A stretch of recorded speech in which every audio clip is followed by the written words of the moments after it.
The hero party has just managed to seal the Demon Lord away, but even though this is a monumental victory, unless they can defeat him once and for all, the world will always be in danger of being destroyed. They all feel guilty for not being able to complete their mission, but their leader tells them that there's still hope because he is sure that someday in the future, a new hero will appear to carry on their legacy and finally finish the Demon Lord off for good. Several years later at the A-rank party, Thunderpike is in the middle of a public dungeon raid, and while the two melee fighters attack, the magic users begin casting their spells. And thanks to the buffs from the party's supporter Yuka, they are able to take a Hydra down in record time. Individually, the members of Thunderpike are already really strong, but when they work together they are nearly unbeatable, which is part of the reason why they have so many fans.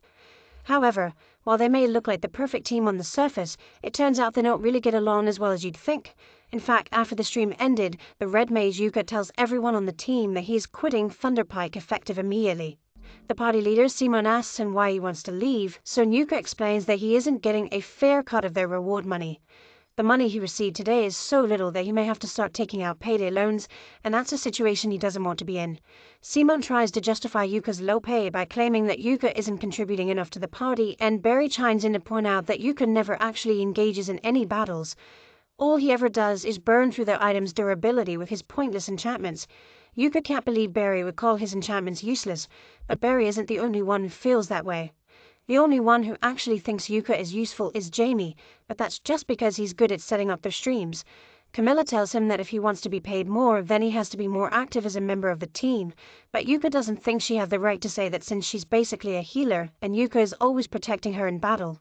The fact that they don't value the work he does is exactly why he wants to quit the party, but Simon asks him if he's really sure he can manage on his own if he leaves. He says the only reason Yuka is even B-rank is because they are childhood friends and Simon did him a favor by letting him join Thunderpike, and even if he leaves, it'll be just fine without him. Since they clearly doesn't think Yuka deserves to be paid well, Yuka definitely isn't going to stick around. Yuka has wasted the last 5 years of his life supporting this party, and they would never have gotten this far without his help, but the others all think he's useless, so they won't miss him at all. Now that Yuka has officially quit Thunderpike, he heads to the guild receptionist to ask if there's any work available. She's surprised that a famous adventurer like him is here to look for a gig, so she asks him if something happened to Thunderpike, and Yuka explains that he quit. The receptionist doesn't seem that surprised since things like this happen all the time, so she hands Yuka a form to fill out so she can give him a new party. Once he's done filling out the form, he hands it to the receptionist, but just then, a girl comes running up to him for a big hug. The girl's name is Marina, and she used to be one of Yuka's students back when he taught preliminary adventurer classes half a year ago, and Yuka is glad she's doing all right. She's curious about why Yuka is here, so she asks him, and he tells her that he's currently looking for a new party since he recently left Thunderpike. Marina doesn't even let him finish his sentence, because if he's looking for a new party, then she would love to have her beloved teacher in hers.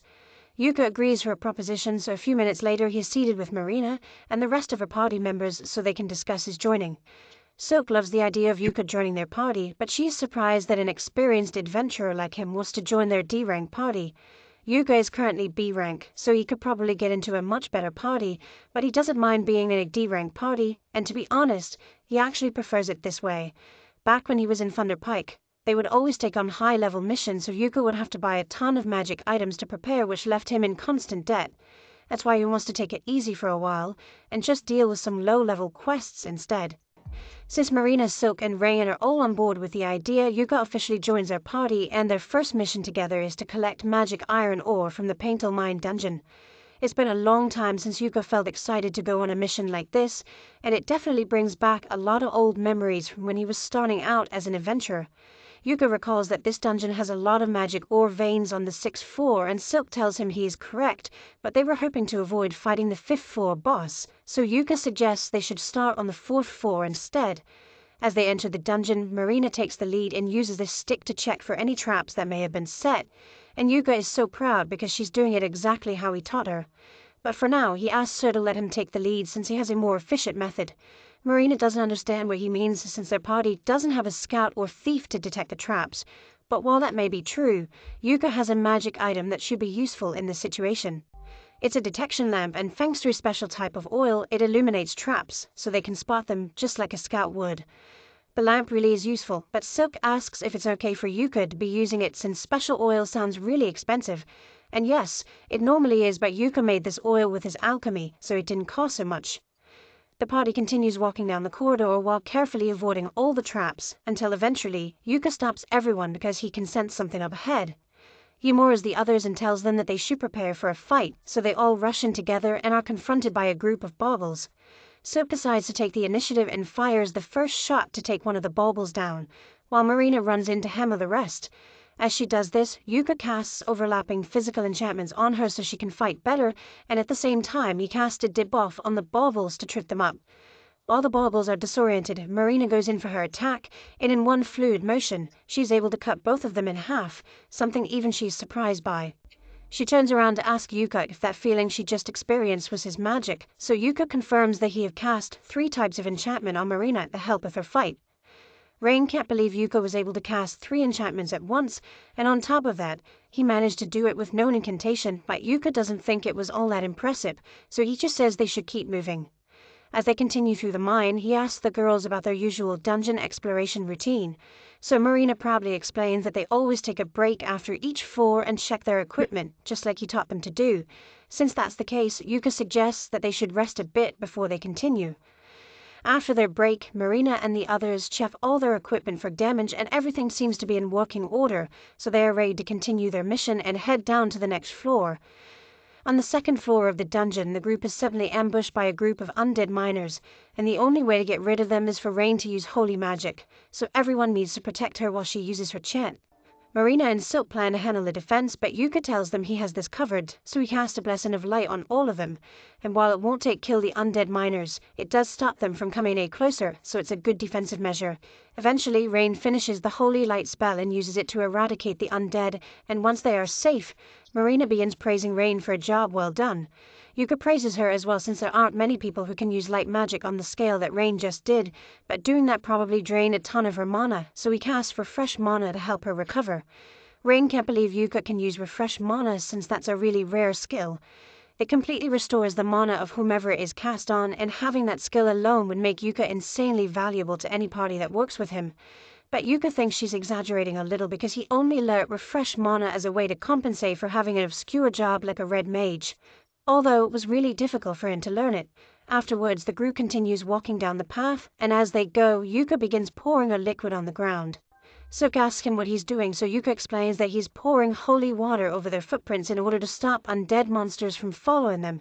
Silk is worried and asks if it's really okay for him to waste his holy water like that since it's really expensive, but Yuka tells her it's fine since once again he made this himself. The group is in shock that Yuka is able to make holy water even though he isn't a priest, but he has a special method for it. By purifying the ashes left behind by the undead when they are defeated, Yuka is able to process it into holy water, and the ashes he got from the undead miners will be more than enough to make up for the amount of holy water he's using. By the time they finally make it to the third floor, Yuka suggests that they should take another break since they'll begin mining from this point forward. And since they haven't eaten for a while, he whips out some cooking utensils from his magic bag and says he will make them a meal. Magic bags aren't that rare, but this is Rain's first time seeing a magic bag in person, so she's really excited. Yuka puts some sausage and eggs in a pan, and while that's cooking up, he pulls out a special pot. The girls watch as he taps on the side of the pot, and it instantly fills up, so Yuka explains that the pot is a rare artifact that he found in a royal palace ruin. It basically fills up with a random soup every time you use it, so it's really handy to have. The girls are really grateful to Yuka since this is the first time they've gotten to have such a good meal while in the middle of a dungeon mission. But when Silk takes a closer look at the food, she realizes that it has mana radiating out of it. She asks Yuka about it, but he tells her there's nothing special about the food since all he did was prepare it with lots of love. His alchemy skills might have accidentally enchanted the food, however it shouldn't be a problem. The group eventually makes it to the 4th floor of the dungeon and are confronted by a rock lizard, but as the monster charges at them, Yuka casts his slow spell on it, so it practically freezes in place. Marina then rushes forward to attack, and normally she wouldn't risk it, but since Yuka's enchantments have buffed her strength and stamina, she decides to try using her magic blade ability. And with it, she's able to slice the rock lizard's head off in one go. Once the fight is over, Marina is totally exhausted since Magic Blade uses up a ton of her mana, but Yuka encourages her to keep using it as much as possible because eventually her body will get used to it, but for now he casts Refresh Mana to help her recover. Anyway, there are a lot of magic ores here, so Yuka begins whining with the girls, and after a little while, they manage to gather a ton of magic ores. Yuka asks if this is enough to fulfill the requirements of their quest, but Silk says they actually need a bit more. Unfortunately, there are no more magic ores on this floor, so their only option now is to defeat the 5th floor boss and go down to the 6th floor to gather the remaining ores. The girls don't like the sound of that since the 5th floor boss is called the Novice Crusher Steel Crab, and they're unsure they can survive against something like that, but Yuka tells them they don't need to worry since he will do his best to handle a boss on his own. A little while later, they arrive at the boss's room, but before they head in, Yuka pulls out a camera artifact. Rain recognizes the artifact and asks if Yuka plans to livestream his battle, but he was actually just going to record instead. He always records his battles so he can study his mistakes later, if he's going to be recording anyway. Marina asks him to make it a live stream since she thinks it will be a lot of fun. Yuka's fine with live streaming his fight, but while he's setting it up, he realizes he doesn't know the name of this party. He asks them, but Silk tells him they haven't actually fought a party name yet, and in fact they aren't even officially registered yet. Since that's the case, he asks them if they got any good ideas for a team name, so Marina thinks for a second and comes up with the name Clover. Specifically, a 4-leaf clover to represent their 4 members, and everyone really likes the name, so from now on, they shall be known as Clover. Just then, Yuka realizes that this is going to be a party's first live stream, and he feels bad if he was the only one who got a spotlight, so he asks the others if they want to help him fight the boss, but they all tell him that it's fine for him to handle it solo. In that case, Yuka isn't going to hold back, so he casts Great Blink Shadow and Protector Shield buffs on himself, and then enters the boss room. The steel crab awakens and immediately tries to strike Yuka, but he uses his speed buffs to dodge, and once he's out of the crab's range, he begins casting tons of debuff spells on it. And once the crab is sufficiently weakened, he casts a gravity spell to crush it against the floor. With this, the steel crab boss has been defeated, and it didn't even take him 1 minute to do it, so Yuka is pleased with his performance. He then ends the stream and Marina runs up to hug him for being so amazing. But she's hugging him a little too hard, so the others ask her to let go before Yuka ends up in a wheelchair. After making sure his back is fine, Yuka tells everyone that they should bring the seal crab's body back to the guild so they can sell the parts. He stores the entire things in his magic bag, and that's a huge help since they never would have been able to carry it back by themselves. So far, Yuka has been indispensable to their party, but Silk doesn't think it's fair for them to constantly be relying on Yuka like this, so Yuka suggests that next time they have a boss battle, everyone can participate so they'll gain some experience. The girls like the sound of that, but for now, they still have to open the treasure chest they get for killing the 4 boss, and when they do, they find a ton of magic ores, so it looks like they won't have to mine any more after all. Dungeon streams are really popular all around the world as they are a great source of publicity, so big companies often offer sponsorship deals to popular streamers. And right now, Yuka's popularity is at an all-time high because the video of him defeating the steel crab with nothing but status effect spells has gone viral. Meanwhile, Yuka and the others are returning home, and while in the carriage, Yuka asks them what they thought of their first mission together, and the girls absolutely loved it. They learn all sorts of cool things from Yuka, so this was easily the best mission they've completed so far. In fact, they were all thinking of making Yuka the official leader of their party, since he has the most experience, and they all trust him with their lives since he was their teacher. Yuka is hesitant to accept the role since he never intended to take over Marina's party, but since they all say they want him to do it, he ends up agreeing, mostly so he can ensure their safety in future battles. While Yuka's party is celebrating their first victory, Thunderpike is suffering a crushing defeat. Simon hired a new guy to replace Yuka after he quit, but he must still not realize how much Yuka is carrying their party, because he led them right into wolf territory and expected everything could just work out. Normally, Yuka would have cast a weakening spell in the wolves by now, but the new guy can't do that, so the wolves are way too strong for the party to handle, and as a result, Jamie gets chomped. Simon sees her in trouble and rushes to save her by decapitating the wolf, and while Jamie is technically safe now, her stomach is full of holes, so she'll die if she doesn't get help soon. Simon asks Camilla to cast a healing spell on Jamie, but Camilla says she's out of mana, so there's nothing she can do. It's not like they had a guide who could cast a mana restoration spell, did they? The group retreats to safety and Simon administers first aid to try and keep Jamie alive while Camilla's mana recharges. He asks if anyone has a healing potion, and the new guy, Cork, has one, but he doesn't feel like giving it to Simon since Simon made it painfully clear that he was responsible for buying his own equipment with his own money. Simon tells him that now's not the time to be worrying about money when one of his teammates is about to die, so Cork reluctantly hands over the healing potion and Simon feeds it to Jamie. Thunderpike has really been on a downward spiral lately, but on the flip side, everything has been working out for Yuka. He and the girls are sitting at the bar to celebrate, and while the reward for their quest wasn't that high, the steel crab's body was in good condition, so the guild paid a good price for it.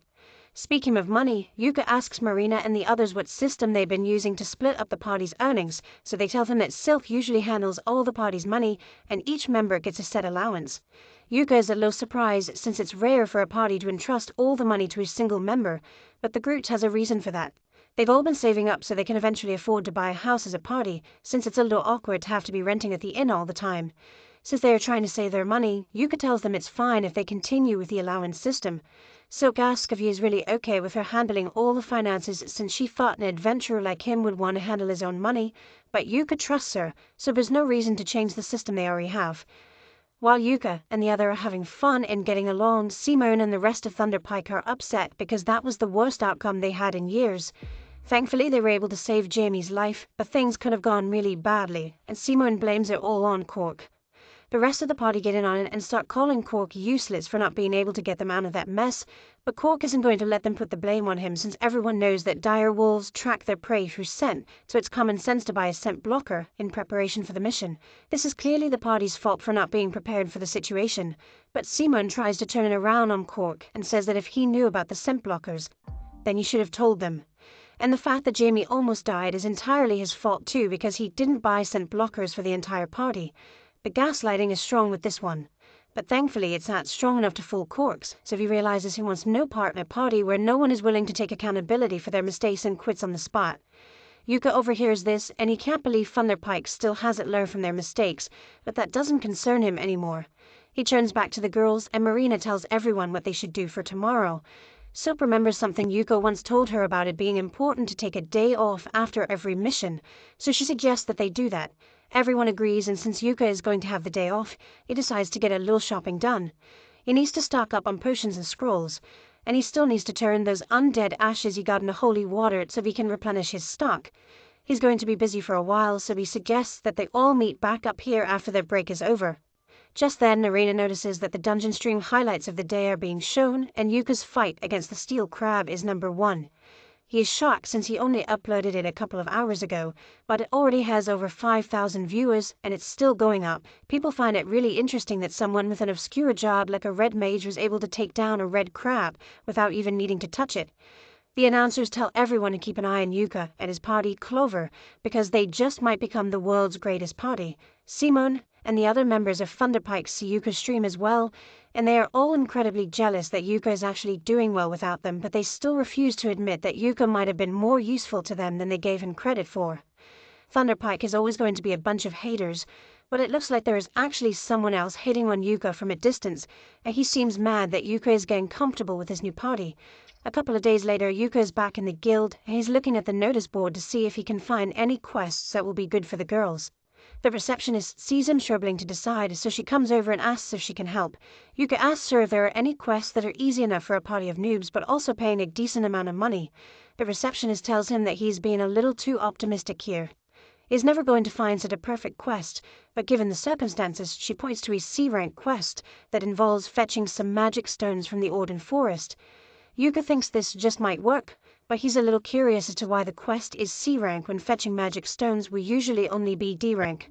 The receptionist explains that there has been a large magical beast sighted near the forest, so this quest is slightly more dangerous than normal. Just then, Marina enters the guild, and as soon as she hears the word quest, she immediately yells that their party will accept it. Yuka asks her to at least let him finish explaining before she agrees to do the quest, but Marina says she doesn't need to know the details since if Yuka thinks they can handle it, then she's sure they'll be able to get it done. It shouldn't be too hard anyway since she and the others have done a quest in that forest before, although she doesn't understand why this quest would be C-rank when all the other quests are D-rank. This is when Yuka chimes in and says that the quest is C-rank because there's a magic beast living somewhere in that forest now. Hearing that there's a magical beast in the forest makes the girls reconsider whether it's a good idea to take that quest after all, but they ultimately decide to just go with it anyway since if Yuka is with them, then they are sure everything will work out in the end. In that case, Yuka tells them all to get their items ready and to meet him an hour later in front of the stagecoach so they can head to the forest. Just then, the receptionist returns with the quest receipt, and all this seems a little too convenient, so he asks the receptionist if she planned things so they would end up like this, and she doesn't deny having some part in this. The stream Yuka made yesterday ended up earning him more than 10,000 fans, and they are all eager to see Yuka's next stream. Yuka is a little embarrassed since he hadn't realized his stream would earn him so much attention. He sees no harm in continuing to stream his fights since it'll bring attention to the girls. And if they happen to find that magical beast, having on video would be great for the guild's records. While Yuka was talking about all this, a man from before is getting more and more infuriated, so as Yuka leaves the guild he follows him. Yuka immediately realizes that he's being followed since the guy doing it is doing a terrible job at it, so he ducks into an alleyway to get away. He was hoping to lose his stalker, but for a fat guy he's pretty quick and catches up to Yuka. Yuka asks him if he has any business with him, so the man demands that Yuka quit Clover immediately. Yuka obviously says that's not going to happen, especially since he's the leader of the party. The guy can't believe those girls would make Yuka their leader after just one day together, even though they offered to join their party a million, and they kept turning him down. Yuka understands what's going on here. This guy wanted to get himself a harem of cute adventurer girls, but Marina and the others refused to let him join, and now seeing another guy live his dream has made him irrational.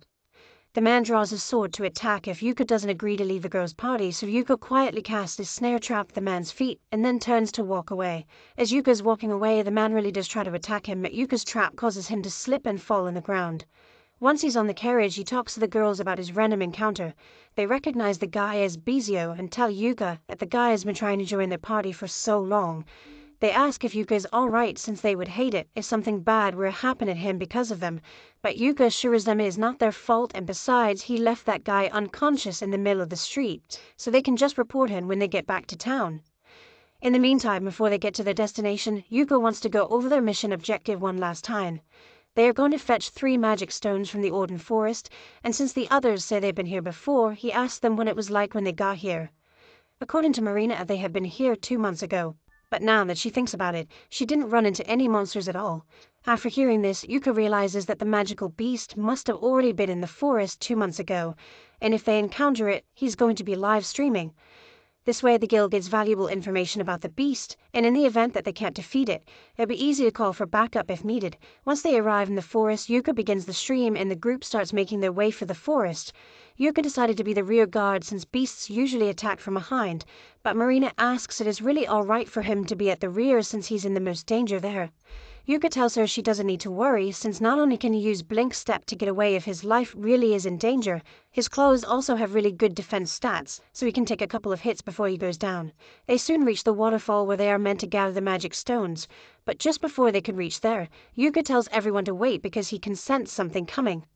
The magic beast finally reveals itself, but all the confidence Yuka had earlier goes about the window because that thing is a high-level monster that's usually only found in the deepest parts of the dungeon, a Zarnag. The girls are nowhere near strong enough to handle this thing or even survive a minute against it, so Yuka gets in front of them and tells Soaps to lead the others back to the Adventurers Guild and get back up while he holds this thing off here.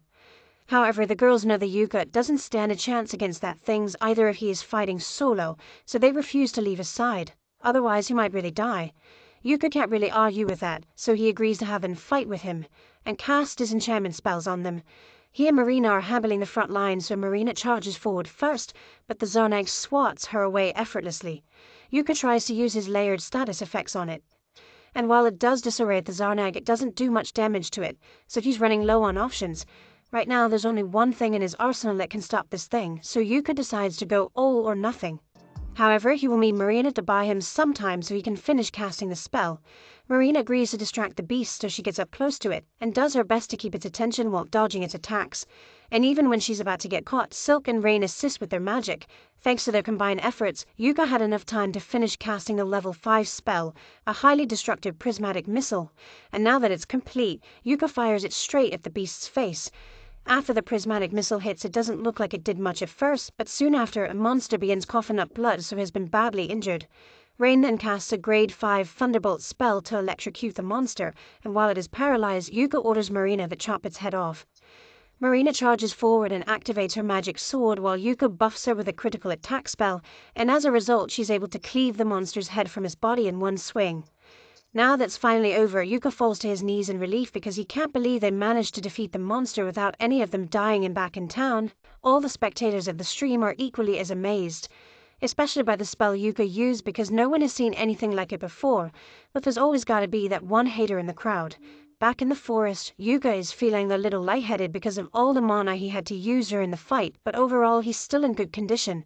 He's glad everything worked out, but that fight was way too tough for a group of newbies like them, and the only reason they managed to make out alive was because they got lucky.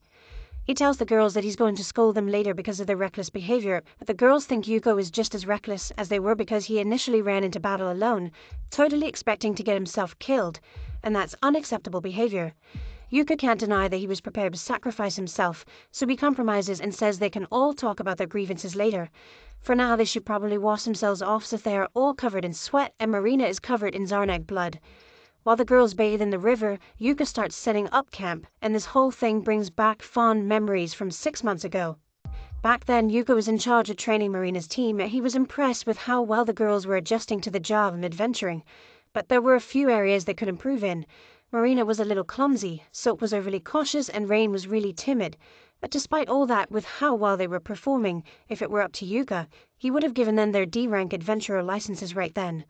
Later that night, the girls had set up their tent, prepared firewood and alarms in case of monster attacks. And as Yuko watched them work back then, he could feel a sense of pride because he knew they would turn out to be great adventurers in the future. But he never could have imagined that he would end up joining their party.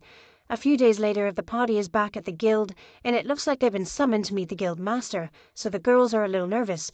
They ask Yuka if this means they are in some kind of trouble, but he thinks this meaning is probably about the Zarnag they defeated. A mission like that should have been classified as B rank, however, for some reason it was marked as D rank, so some investigation is definitely warranted. Just then the guildmaster Benwood walks in and the girls are so intimidated by his presence that they immediately stand at attention. He walks up to Yuka and demands that he explain himself, but Yuka did nothing wrong here, so he tells Benwood that he already provided all the relevant information in the report he wrote to the guild. Benwood isn't satisfied with an objective report, so he demands a detailed explanation, but before they discuss anything, Yuka tells Benwood to drop the tough guy act because it's scaring the girls. Marina tries to stop Yuka from talking to the guildmaster so casually since he's a really powerful person, but the guildmaster actually respects Yuka a lot, so there's no need for formalities between them. Benwood tells everyone they can sit down, and Benwood already knows what happened in the forest, but he wants to know what Yuka thinks about the whole situation. Yuka tells him that he suspects that this might have been the result of an overflow, causing a monster several levels stronger than usual to appear. Benwood agrees with Yuka's conclusion and immediately has his secretary issue an emergency investigation quest to get to the bottom of it. Both Yuka and Benwood seem to understand how serious overflows can be, but Marina has no idea what that is, so she asks Yuka for an explanation. Yuka tells her that an overflow is a phenomenon that occurs when catalyst causes monsters in the dungeon to spill out. Usually, the monsters that live in the dungeon are bound there by the mana that flows in the ground, but sometimes those shackles can be broken, allowing the monster to escape the dungeon and terrorize the surrounding area. This could also be evidence of a possible dungeon stampede in the near future. The girls have heard about dungeon stampedes and the chaos they can cause as they tear through towns like a wildfire. And if monsters as strong as that Zarna are appearing already, and they don't have much time, Benwood intends to investigate the matter thoroughly to ensure the safety of the people, but before that, he sincerely apologizes to the girls for putting them in such danger. The girls tell him he doesn't need to apologize since they all made out alive. Although if they didn't have Yuka with them, they would have been goners. That said, even though Yuka did most of the heavy lifting, their livestream proved that the girls are capable fighters, so as a reward for doing so well against the Zarnag, Benwood intends to promote all of them to C rank, although the promotion depends on the girls having Yuka's assistance since he is A rank. Yuka doesn't know what Benwood is talking about since he's only B rank, but that's when Benwood informs him that he's getting a promotion as well. Everyone who watched the livestream saw the high-level prismatic missile spell he used on the Zarnag, so it is abundantly clear that Yuka deserves a promotion, and starting today he will now be an A-rank adventurer. Afterwards, Yuka and the girls head downstairs to have a drink and congratulate each other on their promotions. While they are all together, Yuka pulls out the bag of coins he got as the reward for their quest and gives it to Silk to count out. Silk opens the bag and she's shocked because she's never seen so many gold coins in one place before. Yuka explains that even though the quest was originally D rank because of the difficulty, it ended up being treated as a B rank quest, so the payout is a lot higher than it would have been otherwise. Silk puts all the coins on the table so she can start counting, but then she notices a piece of paper at the bottom of the bag, and it has Yuka's name on it, so she gives it to him. Yuka opens it, and it turns out to be a note from Benwood, apologizing for everything Yuka had to go through, but also a platinum coin in there as a little bonus for Yuka. Platinum coins are really valuable, so Yuka adds it to the party's funds, and after Silk finishes counting it all, she tells everyone that they have enough money to buy a house now. Maria is so excited to hear that she jumps up and accidentally knocks the coins over. Silk is glad they reached their financial goal as well, but she feels a little bad about it since the only reasons they got this much money was because of Yuka. While that may be true, Yuka tells Silk she doesn't have to think of it that way. They made him the leader of Clover, and it is natural for a leader to do whatever it takes to help out the group. As such, even if he played a major role in earning this money, it still belongs to all of them. The group continues to celebrate late into the night, and at one point Rain asks Yuka if he has a dream he wants to accomplish. Yuka is caught off guard by the question, so he asks if there's a specific reason she's asking, and Rain explains that they've just reached their goal of purchasing a house thanks to Yuka, so she wants to know what Yuka's dream is so they can help him achieve it. Since she asks, Yuka tells her that his dream is to conquer the deepest floors of the Achromatic Darkness dungeon. As soon as the girls hear this, they spit up their drinks in surprise because the dungeon is quite literally the most dangerous one out there. It even possesses an Abyss Gate, an artifact known to be a direct gateway to the underworld. Yuka says the Abyss Gate is precisely why he wants to conquer the Achromatic Darkness, so Rain asks him if he intends to go for the Abyss Gate if he reaches it. However, Yuka explains that he just wants to see what the edge of this world looks like. An uncle of his once took on the dungeon and tried to get to the gate, and although he wasn't successful, Yuka was told the story so many times as a kid that he decided he wanted to try it himself. Although he knows that it will probably never happen, Marina likes the sound of Yuka's dream, so she suggests that they should all go to the Achromatic Darkness and try to accomplish Yuka's dream. Yuka tells her it's not that simple since that dungeon is so dangerous that just entering it requires permission from the government, and you'd have to be an A-rank party to gain approval. Even so, Rain still thinks it'd be a good idea, so she says she wants it to be the party's next goal. All the others agree and promise to work hard to make Yuka's dream a reality, but they won't be attempting it anytime soon though. With each passing day, Clover's streams have been gaining more and more popularity. Right now, they are streaming a battle against an undead hand, and thanks to their flawless teamwork, they are able to take it down with a lightning spell from Rain and a rock skull from Yuka. That concludes the stream, so they wave to their fans, and everyone at the guild absolutely loves them, all except the members of Thunderpike who hate how popular Yuka has become. Barry thinks Yuka only looks impressive because he is in a team of newbies, but Simon actually heard that Yuka recently got promoted to A rank, so he might just be that good. Besides, Yuka's popularity isn't their biggest concern right now. Thunderpike has been constantly failing quests recently, and Simon thinks it's because all the new people they hire end up being useless morons. In fact, none of them ever end up sticking around for more than one day, but that can't be because there's something wrong with their team, right? Speaking of their team, Simon asks why Jamie isn't here, so Camilla explains that Jamie wasn't in the mood for a drink. Simon gets pissed since after that mission where Jamie got mauled by a wolf, she's been slowing the team down constantly. As for Jamie herself, she has locked herself in her room and has been watching videos of Yuka's live stream on repeat for hours now. The other members of Thunderpike are starting to realize that Yuka may have been more useful than they gave him credit for, so since the reason Yuka quit in the first place was because of his low pay, they could just increase his cut a little. And since Jamie hasn't been doing much lately, they can cut her pay instead. A few hours later, Yuka and the others return to the guild to report the success of their mission, but as they arrive at the front door, they find Simon waiting there for Yuka. Seeing Simon again makes Yuka a little angry, so he tells the girls to head inside without him, and then he asks Simon what he wants. Simon gets to the point and says he is allowing Yuka the honor of rejoining Thunderpike. Yuka can't believe the shit that just came out of Simon's mouth, but Simon tries to manipulate Yuka into considering it by reminding him that his dream to see the Abyss Gate can only come true if he's part of an A-rank party like Thunderpike. Plus, ever since Yuka bailed on Thunderpike, they've been struggling to complete quests, so Simon says it's Yuka's responsibility to come back and make things right. Yuka listened to everything Simon had to say, but it's too bad he doesn't care though. He and Simon may have been childhood friends, but that means nothing after all the disrespect Simon has given him, so Yuka wants nothing to do with him ever again. He then walks inside, leaving Simon to stew over the consequences of his actions, and meanwhile Bisio was watching the whole thing, and he seems to have a sinister idea in mind. Back inside, Yuka meets up with the girls and they ask him what happened with the guy outside. Yuka explains that was Simon, the leader of his former party, and as soon as Marina hears this, she gets worried because Yuka might end up rejoining Thunderpike. But as Yuka stated earlier, nothing on earth would ever make him go back to that shit show of a party. That aside, they still have to report their mission's success to the guild, so they all head to the reception desk and afterwards, they'll have drinks to celebrate. The next day, Yuka calls a meeting to tell the girls about a quest they received. Marina is already prime and ready to go, but Yuka tells her to sit down first and at least listen to what the quest is about. He tells them that their party has been specifically requested by Earthies. The girls are surprised since Earthies is the most well-known workshop in the country. In fact, Silk's bow was made at Earthies, so it's an honor to be specifically requested by them. However, the girls still wonder why Earthies would choose Clover of all parties. Yuka explains that Earthies is launching a new theme of equipment for ladies that is both stylish and safe, so they basically want Marina, Silk, and Rain to conquer a dungeon while wearing the new outfits in order to promote the brand.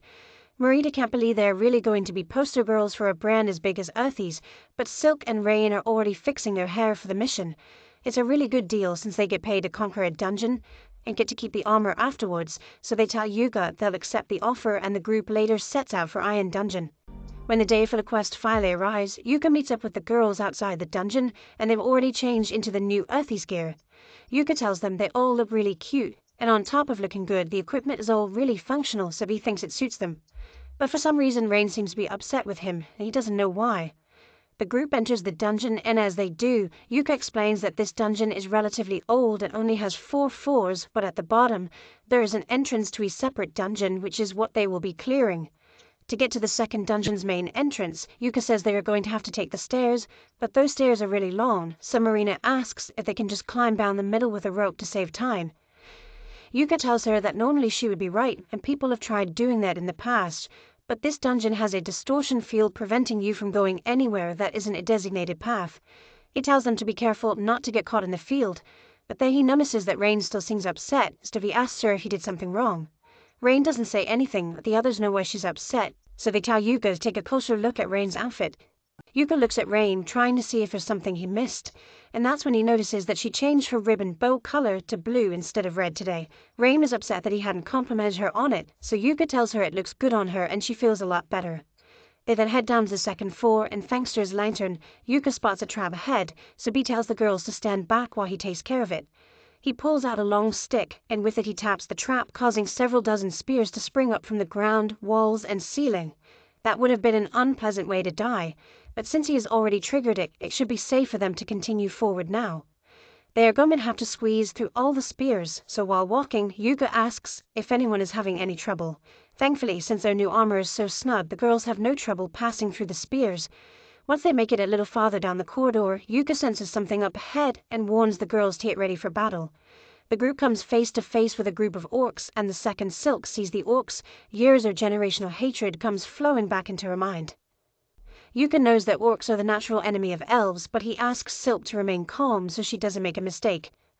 Yuka plans to hit them with powerful magic first, then Marina will attack with her sword, and Silk can provide backup from the rear. Now that everyone knows the plan, Yuka casts his enchantment spells and Rain begins casting a fireball spell. Once she's done, she shoots it at the orcs, setting them ablaze, so Yuka then joins in with a rock blast. While the orcs try to evade his rocks, Silk shoots one in the neck, and another was crushed, so there are only 2 left now. Marina charges in, and as the last 2 orcs charge forward, Yuka hits them with a paralyze and slow spell, allowing Marina to chop one clean in half, while the other gets shot in the neck by Silk. Marina then finishes it off by splitting the orc's head in half. Now that the battle is finally over, Yuka walks over to the orc corpses to pick up the magic stones and asks Silk if she's calmed down now. Silk apologizes for her outburst, but she can't help but be filled with rage whenever she sees an orc. Yuka understands that she can't control her reaction to orcs since it's just a part of being an elf. Just then, Narina comes up to Yuka and tells him she just found something weird on one of the orc's bodies. She hands it to him, and after inspecting it, Yuka realizes it's a memorandum of Revelation Scroll.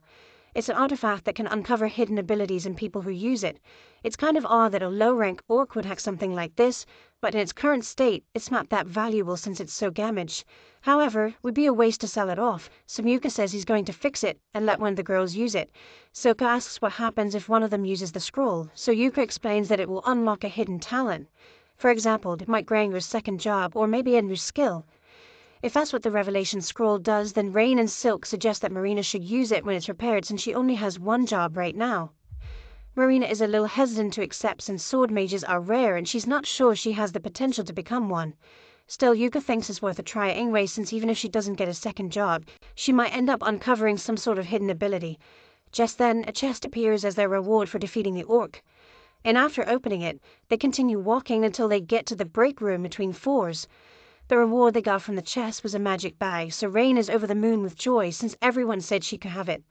Mostly because its magic bags are more useful to people in support roles.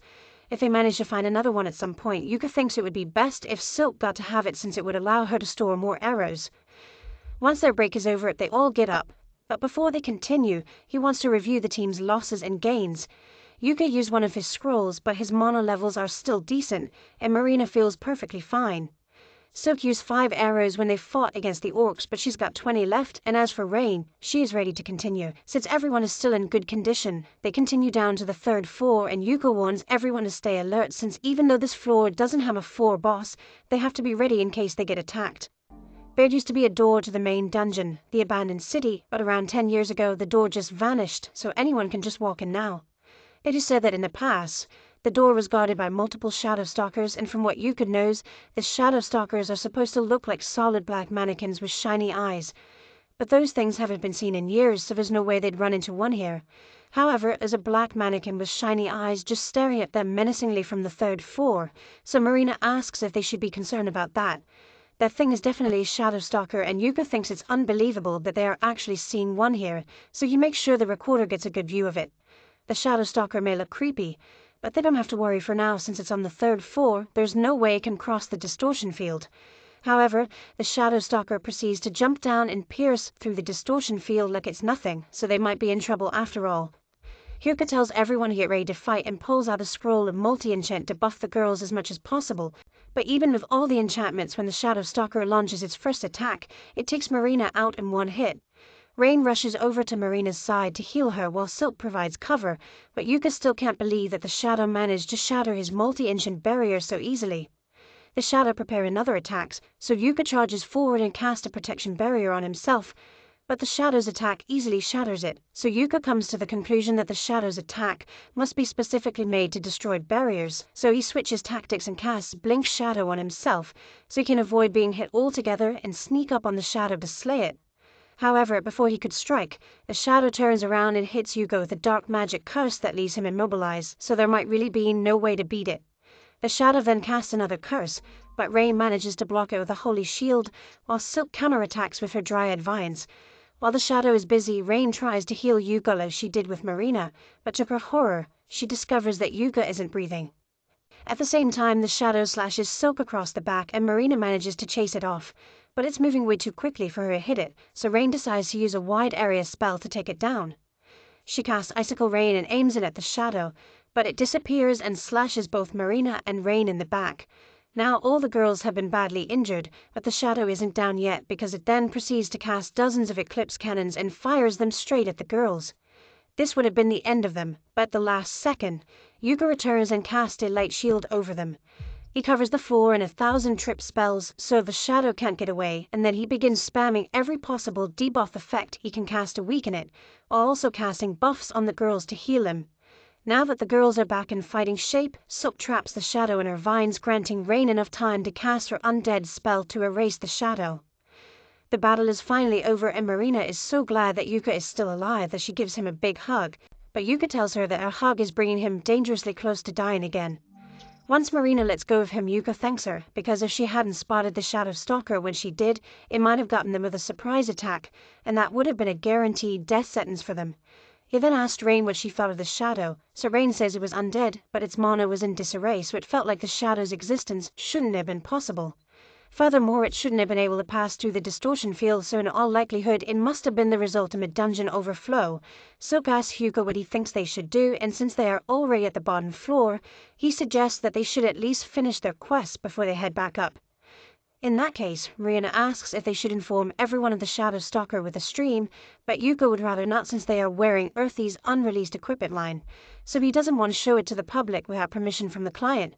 Yuka suggests they finish the quest quickly so they can get out of here, so they keep moving and head down to the corridor. There they find the door that leads to the abandoned city, and according to the legends, people once lived in there. However, their quest only requires them to make it to the gate, not enter, so once they touch it, they turn around and head back to the surface. After returning, Yuka makes his report to the guild, and once he is done, he meets up with the girls who are waiting outside. Silk asks him how it went, so Yuka tells her he submitted the footage they recorded and told the guild about the shadow stalker. The guild will likely want to interview them about it later, so Yuka suggests they should take the next 2 days off and stay in Qualto. Marina likes the sound of that, so she asks Yuka if he'd like to go on a date with all of them. Silk isn't familiar with the city, so she was hoping Yuka would show her around, and Rain wants to see all the artifacts this city has to offer. Yuka sees no reason to reject their offer, so he agrees to go on a date with them. Thunderpike continues going on adventures to try and maintain their status as an A-rank party, but Barry has been complaining a lot about their rations because they always used to get good food from Yuka when he was around. Simon tells him there's no use in complaining about it now, so he suggests they keep going and asks everyone if they still have enough mana and potions. Barry tells him he didn't buy any potions because why would he waste his money on healing potions when he can just have Camilla heal him instead, but Camilla doesn't have infinite mana, you know. Simon tells him to stop arguing and asks Jamie to get their stream up and running so they can continue while she's working on it. Barry starts calling her weak and useless for no reason, and the others join in on it. They've been on an uncontrollable downward spiral lately, and since Yuka isn't around for them to blame their problems on, they've started taking it out on Jamie, and there's nothing she can do about it. While this mission was yet another failure, as they return to the guild, Memra tells them that if they keep failing missions like this, then there's a chance they may be demoted. She tells Simon that his party might be better off accepting quests that are a little easier so they can actually complete it this time. And personally, she suggests they should aim for C-rank quests next time. Simon is outraged that she would say such a thing to an A-rank adventurer, but she tells him he hasn't been producing any A-rank results, so he won't be getting special treatment. Simon once again tries to blame his shortcomings on others and says it's the guild's fault for not introducing them to someone he can manipulate into doing the heavy lifting for the team. But Mamra doesn't give a damn about his excuses and sends him away. With nothing else to do, Thunderpike sits at a table to brood, but Jamie sits at a separate table because she doesn't get along with the others so well anymore. Barry is still angry that Mamra would threaten to demote them, but Simon calms him down because Mamra was right about them. They haven't been performing as well as they used to, so maybe A-rank missions are a little too much for them to handle right now with just the 4 of them. However, if Simon thinks their lack of a 5th member is a problem, then Camilla tells him to hurry up and find a new member for their party, since that's his job as the leader. Simon knows Camilla is right, but even if he finds someone else, there's no way he would get someone as good as Yuka was, so Barry asks him if they can just bring Yuka back to Thunderpike. However, Simon already tried that and Yuka turned him down, so if he's going to bring Yuka back, then he's going to have to do something to convince him to ignore the past few years of gaslighting he had to endure. That's why Simon suggests that they should take a mission in the Achromatic Darkness dungeon, since it has always been Yuka's dream to conquer it, because he wanted to find an abyss gate. Simon thinks they can lure Yuka back into their party if they pretend that they are interested in clearing the dungeon, since only A-rank parties are allowed to go in there, so there's no way Yuka could do it with the newbie girls in his party.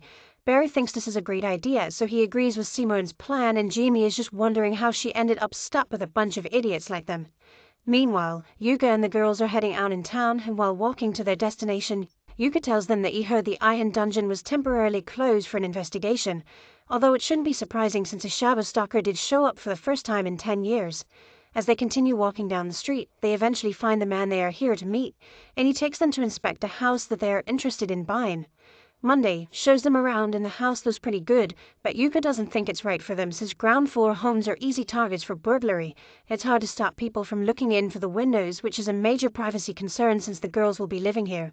In that case, Monday offers to show them a different property and leads the group to a second house.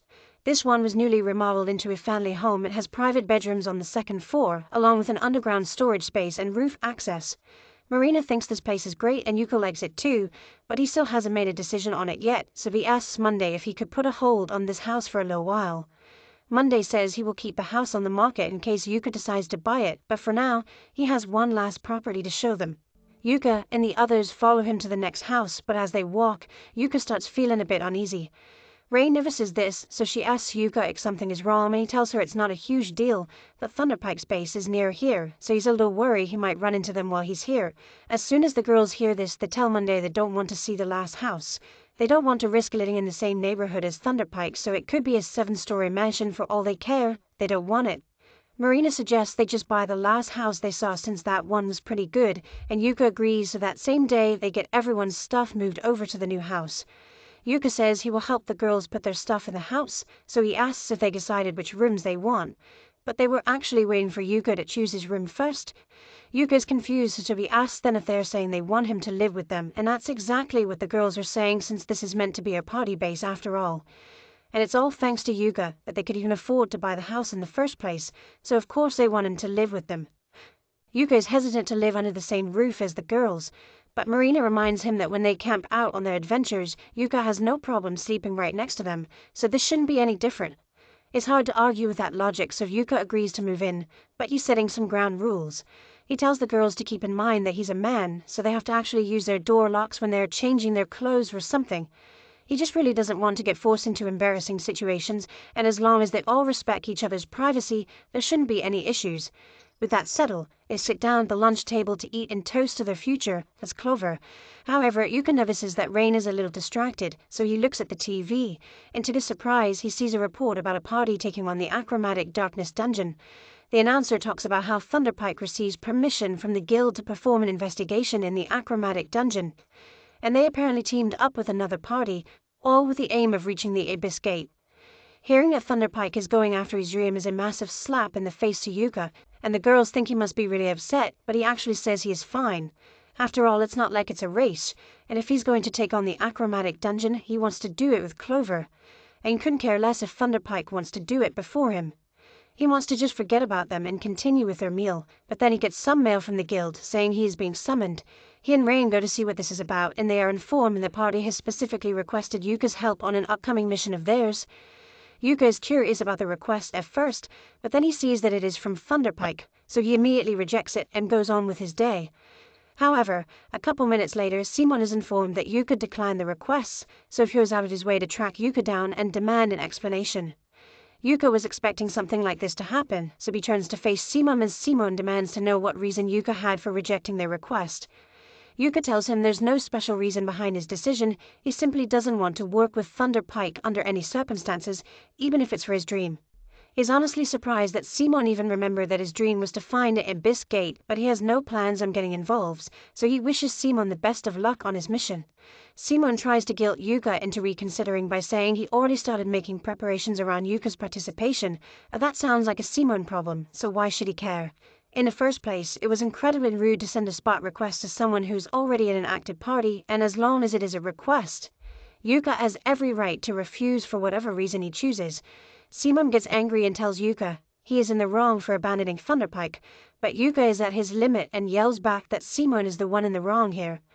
While Yuka was in Thunderpike, everything from pre-quest preparations, quest research, and even intel gathering was dumped on Yuka's shoulders, and not once did Simon show any gratitude for all the work he put in. All Simon ever did was use him, so as far as Yuka is concerned, they are no longer friends. Simon is stunned and asks Yuka what he's supposed to do now, since if Thunderpike fails another quest, they'll be demoted. Again, that's not Yuka's problem to deal with, so he takes Rain's hand and walks away. 2 weeks later, Yuka meets with the guild master and's got some bad news to share. It looks like a dungeon overflow really is occurring, because in addition to what happened to Yuka's party in Iron, there have been several other incidents around the country. Given the circumstances, the Royal Academy couldn't deny the possibility of a dungeon stampede, which is likely why they granted Thunderpike permission to investigate the Achromatic Darkness. With that said, Benwood wants to nominate Yuka and the rest of Clover for an investment quest in the Achromatic Darkness. Yuka immediately tells Benwood he can't accept the quest, because there's no way a C-rank party like Clover can do a job like this. Besides, even if Thunderpike isn't reliable, there are other A-rank parties included in the Achromatic Dungeon investigation. However, Benwood tells him that the other parties have gotten fed up with Thunderpike's tricks and backed out of the mission. In fact, it looks like Thunderpike never actually intended to go on the mission, because they haven't even submitted a formal application for the mission. Ben then pulls out a logbook and shows it to Yuka, but Yuka already knows exactly what this is, because it is the only conquest log of the last mission into the Achromatic Dungeon, and in it there is proof that the Abyss Gate exists. That's exactly why Ben wants Yuka to do the investigation, because he is passionate about the Abyss Gate, and if it's him, any reports he makes can be completely trusted. He isn't asking Yuka to conquer the entire dungeon, he just wants him to take a look inside. But to do that, Yuka would have to fight his way through the dungeon, and he thinks that would be too risky. Benwood understands his concerns, which is why he is willing to give Yuka this for the quest. It's a scroll of exit, and with it, Yuka can leave the dungeon instantly whenever he wants, so Benwood asks Yuka to reconsider. Just then, Mimar comes in and hands Yuka the formal request form for this mission, and it says he will be joining a party called King of Welmelia, and his party will be granted provincial A-rank status for the duration of the mission. This is starting to sound like a really big deal, so Yuka says he needs to talk to his party members about it before making a decision. After getting home, Yuka tells the girls about the request and tells them that he's actually thinking of turning it down. The girls are surprised that he would reject such a huge opportunity, and Yuka understands that participating would be a great boost for the party, but he doesn't think they are ready for it. There's still a ton of experience and preparations they are missing, but while they can't do much about their lack of experience, Silk tells Yuka that they can still make the necessary preparations before the mission begins. Rain asked Yuka if he's scared for some reason, and Yuka hadn't thought about it till now, but he really is scared. He's worried that he might lose the girls if they take on a dangerous mission like this, because that's the last thing he would want to happen. The girls feel the same way about him, that they promise to do everything they can to make sure they come back from the mission safely, so Yuka can trust them to handle themselves. Yuka realizes he was being overly cautious and apologizes to the girls for not believing in them. They all agree to take on the achromatic dungeon together, and later that day the group heads back to the guild to tell Benwood that they are accepting the quest. But they talked it over, and they may need an extra person, so they ask if he could introduce them to a good scout. Mamar has expected something like this, so she already has someone lined up. This is Neen, and she's the daughter of one of Mamar's friends, but after one too many pranks she got banned from her homeland. So Mamar took her in and helped her change her life around. Neen introduces herself as a former Fursy thief, but now she's a C-rank ninja, and she promises to make herself useful to the team, so she asks to be hired as their scout. Since the team is ready, Benwood and Mamar lead them down into the guild basement where the entrance to the achromatic dungeon is hidden. Silk is surprised because she never expected the dungeon entrance to be right below the guild. Mamar explains that the Adventurers Guild was built on top of the achromatic dungeon as a protective measure to seal off its entrance. But that aside, before Yuka and the others head inside, there's something Benwood wants to inform him of. The other A-rank party that was meant to come on this investigation actually backed out at the last minute, so Thunderpike is the only party in there right now. He knows how Yuka feels about Thunderpike, so he thought he should give him a warning, since he might end up running into them. And speaking of Thunderpike, the guild is currently investigating them for fraud since there have been allegations that Simon the Swan are in the funds meant for the mission. In any case, he just asked that Yuka try to keep things friendly if he does run into Thunderpike, because they can't have adventurers fighting amongst themselves in the dungeon. With that, the dungeon gate is opened and the group gets ready to begin their investigation. But before they walk in, Benwood reminds them that their job is just to look around, so they don't need to go out of their way to defeat monsters or clear the dungeon. Yuka and the others say they understand, so they begin their live stream and address all their viewers. Yuka greets everyone and tells them that today Clover will be heading into the achromatic dungeon for the very first time, and they will be streaming every second of it. Since Neen is the scout, Yuka gives her the lantern and a compass artifact to lead the way, and it's making her job a lot easier. She tells the group that there are no monsters in sight, and the wind compass is blowing in this direction, so she puts on an invisibility cloak and runs ahead to go check it out. While Neen is gone, Silk asks Yuka how he feels about finally exploring the achromatic dungeon, but to be honest, he's not as excited as he thought would be. Although the mission is just getting started, so Marina is sure it'll be more fun later on. Silk, on the other hand, says she's really excited to be here. She initially became an adventurer solely for the money, but after hearing Yuka talk about his dream, she became fascinated by the idea of adventuring to fulfill a dream. A little while later, Neen returns and she says she has confirmed the route they should take, but this place is really weird.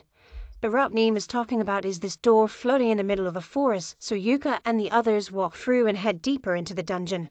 While they are walking, Yuka mentions that he heard that Thunderpike entered the dungeon 2 weeks ago, and they are currently on the E4, so there's not much chance of them running into each other for now. Yuka reminds the girls that their objective is just to find out if there's anything odd about the dungeon, not to clear it, so it would be best to avoid all battles if possible. However, they soon find their path blocked by a strange fish monster, and there's no way around it, so it looks like they are going to have to fight after all. Yuka has never seen anything like this creature before, so he's not taking any chances and starts forming an attack strategy. He tells Rain to get Compact Fire Spell ready and asks Silk to fire her arrows at the monster's head. As for Marina, he wants her to use this. She normally attacks with a sword, but Yuka wants to finish the monster off as quickly as possible, so the crossbow is the best option. Marina is a little disappointed since she was hoping to use her sword after getting a new samurai job, but a crossbow is cool too. Now that everyone is clear on the plan, Yuka goes all out and begins casting his prismatic missile spell, so just as the monster begins charging, he shoots it, followed up by a crossbow bolt from Marina, creating a hole in its chest. Rain then launches her flame spell straight into the hole in the monster's chest, causing it to burn up from the inside, and Silk finishes it off with a few arrows to the head. Neen is amazed by how quickly they were able to take the monster down, and now that it has been defeated, the team can move on to the safe room. Once they get to the safe room, Yuka says they should take a break and cuts the stream. He asks everyone to report their losses, but aside from the arrows that were used to fight the shark monster, everyone is still fully equipped. Yuka is glad to hear that everyone is in good condition, so that just leaves one more thing to deal with. The treasure chest. They are obviously going to open it, but Yuka is debating whether they should stream it or not. Silk points out that if there ends up being valuable loot in that chest, people might get upset about his C-rank party like them getting it. She makes a good point, so Yuka says they should open the chest off camera and gives Neen the go-ahead to pick the lock. She does as instructed, and while picking the lock, she discovers that there's a trap built into it, but that's not an issue since she's skilled enough to avoid it. Neen eventually gets the chest open, and they are all amazed to see that it is full of beautiful gems, so Yuka tells Silk to hold onto the jewels and gold for now. She starts putting them into her magic bag, and once she's done, Yuka takes a look inside to see if there are any artifacts. No idea why they left some jewels in the chest, but Yuka finds a ring artifact that looks really promising, as well as this Q thing. He's a bit confused since his appraisal didn't give him any information about the artifact, but that's because the artifact has no attributes yet. It sounds interesting, so Yuka intends to report its existence to Benwood before trying to use it, but as for the ring, he thinks it would be great for Rain since it's an artifact that keeps his user calm. And it's clearly already working since she only slightly freaked out over Yuka getting down on one knee and putting a ring on her finger. They continue making their way through the dungeon, and before long, Neen is able to track down the second-floor staircase. Yuka tells her she's doing a great job as their scouter, but Neen tells him it's all thanks to the wind compass artifact he let her borrow. It allows her to find the staircase by following the air currents in the dungeon. Yuka is a bit surprised since he thought everyone used similar artifacts to traverse the dungeon, but he just has so many that it seems normal to him. Once they make it into the second floor safe room, Yuka asks everyone to state all the strange things they've seen so far.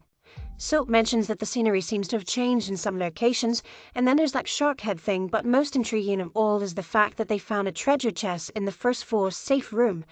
That made no sense to him because treasure chests are usually only located in the deeper floors, and the value of the items found in the chest is directly proportional to the danger of the floor. So the fact that they found all those gems along with 2 valuable artifacts doesn't add up. All of this is more than enough reason to warrant suspicion, and just to be safe, they probably shouldn't risk going too deep for now, so Yuka suggests they should turn back for the day. This mission has been a great success since they managed to investigate quite a bit, found some interesting artifacts and suffered no losses whatsoever, but unfortunately, Yuka's good mood is ruined because he ends up running into Thunderpike. He had really hoped he wouldn't have to see their faces ever again, and it's clear they haven't changed one bit because Simone, Barry, and Camilla all start berating him for being ungrateful, while Jamie stands at the back and tries not to get involved with her other teammates' tantrum. Simone then approaches Yuka and says that since Clover is down here, he's going to be nice and form an alliance with them, so he demands that Yuka hand over all the data and valuable loot he got during his expedition. Yuka can't believe the sheer audacity of Simone to think he would agree to something like that. But Barry smugly points out that Yuka's party is C-rank, so it's natural for them to team up with an A-rank party, and Yuka should be grateful that they are even offering. The live stream is still going on, so all of Yuka's viewers see him and Simone arguing, and they can already tell something interesting is about to happen. Simon continues spouting his BS and also demands that Yuka give him all the credit for any information he gathered. Yuka is getting tired of listening to Simon's stupidity, but before he could say anything, Silk beats him to it.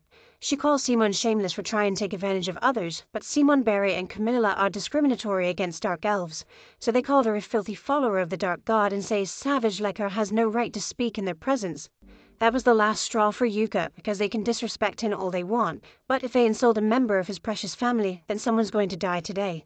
Simon tries to downplay his and the others' blatant racism, but Yuka was dead serious about his threat, and he tells them that he would sooner die than ever work with him again. He doesn't want to spend even another second near Simon, so he tells everyone in Clover that they are leaving at turns to walk away, leaving the 3 narcissists furious, and Jamie is really uncomfortable. And remember, All of us caught on Yuka's live stream, so a lot of people just saw Thunderpike act openly racist, and it's only a matter of time before they get cancelled. 2 days later, Thunderpike is called into a meeting with Benwood, and he tells them that several complaints have been lodged against Thunderpike in the past few days. One is from their sponsors, claiming that Thunderpike is misusing the funds that were allocated to them for the mission, 2 civil rights complaints from the Council of Elves and Wellmelia for being openly racist towards Silk, and 1 from the guild's headquarters. Benwood asks if Simon has anything to say for himself, but unfortunately, common sense was in short supply when Simon was born, so he says he did nothing wrong. If anything, he thinks Clover was in the wrong for allowing their filthy savage elf to speak to him like that, but before he even finishes that sentence, Simon receives a well-deserved punch to the face. Benwood is furious that Simon is so remorseless, but Simon doesn't understand why Benwood is making a big deal out of this single savage elf. Benwood throws a dagger near Simon's face to shut him up, and since Simon is clearly too ignorant to figure out on his own, Benwood breaks it down for him. An A-rank party recognized by the Kingdom of Wellmelia was just seen being openly racist towards a dark elf, and that has sullied the dignity of the kingdom. Simon thinks Benwood is overreacting over a little argument between adventurers, but Benwood grabs him by the neck and tells him his little argument may end up damaging the kingdom's relationship with the elves. So here's what's going to happen. Benwood wants Simon and the others to make an apology stream immediately, and he had better be prepared to lose his adventurer's license as well, or maybe even be exiled from the kingdom altogether. Simon is starting to realize how serious this actually is, so he tries to bargain by saying there will be no one to complete the achromatic dungeon investigation if Benwood exiles them, but Benwood tells him that he will be just fine without them. Unlike Thunderpike, Clover has proved themselves to be capable of handling themselves and working together in dangerous situations, and while they are on the mission, they have been provisionally granted A-rank status. Simon is left speechless upon realizing that Clover is A-rank. Benwood doesn't want to waste any more time talking to Simon, so he tells him to get out of his office and start working on an apology stream. Simon can't believe this is happening to him, and he has no intention of apologizing for what he did either because he doesn't think he did anything wrong. Instead, he blames Yuka because all this happened because of his stream, so he wants to get his revenge.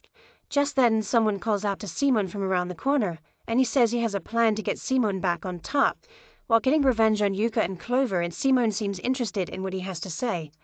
The next day, Marina meets with Yuka because she figured something out about that baby artifact they found.